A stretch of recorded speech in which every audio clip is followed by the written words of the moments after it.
Hello and welcome to another game review. Supergiant games can always be relied upon to make a fun and gorgeous looking game. I probably don't have to say how good of a game Bastion was, and them following it up with Transistor just to show that it wasn't a one-time lucky hit was just the right way to go. When I saw that they were making a new game, I did get my hopes up. Now, will Hades be another hit or will it flop? Well, watch the rest of the video to find out. First off, I want to mention the overall feel of the game. If I didn't see who developed it, I could have guessed right away. The stylized art style is there, the nice music and narrator too. With one slight difference, the main character this time isn't mute, and he does speak a lot during the game. And by a lot, I do mean a lot. He somewhat reminds me of the prince in the first part of the Prince of Persia trilogy. He is cocky and sometimes sounds like a pain in the ass.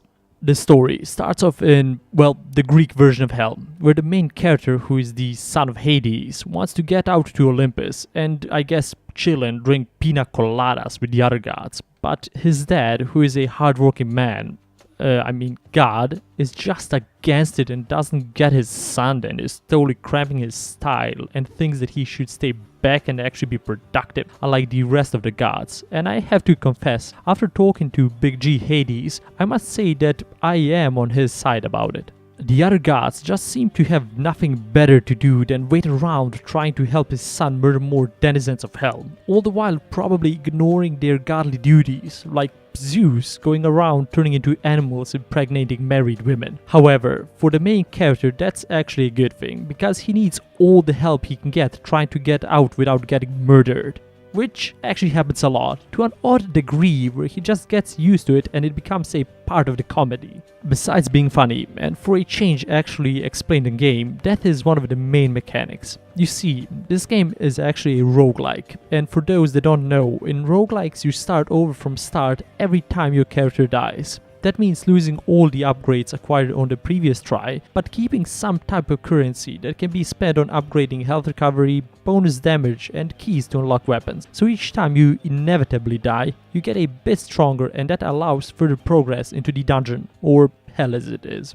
Usually, games of this type have to incentivize the player to want to progress, but not make it too easy with the unlocks. And so far, this game actually does hit the sweet spot, with giving out good rewards and the enemies being stronger in the later levels, which made me feel empowered while fighting the starting enemies, but still found it challenging later on.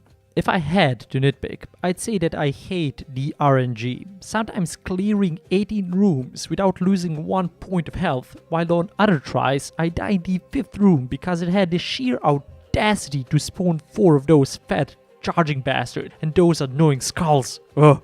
However, it never frustrated me enough to quit. It actually motivated me to change my playstyle and just try again. However, one thing that I did find lacking, and bear in mind that it is still in early access, so they probably have a lot to work on, is the story. I am not really sure why the prince became emo all of a sudden and decided to leave hell, even though it actually seems like a nice play, all with a 3-headed puppy, a father who obviously cares for him, and a good friend who is Achilles of all people. Maybe it's explained after beating the game or in one of the future updates, but as it is at the moment, it's almost non-existent.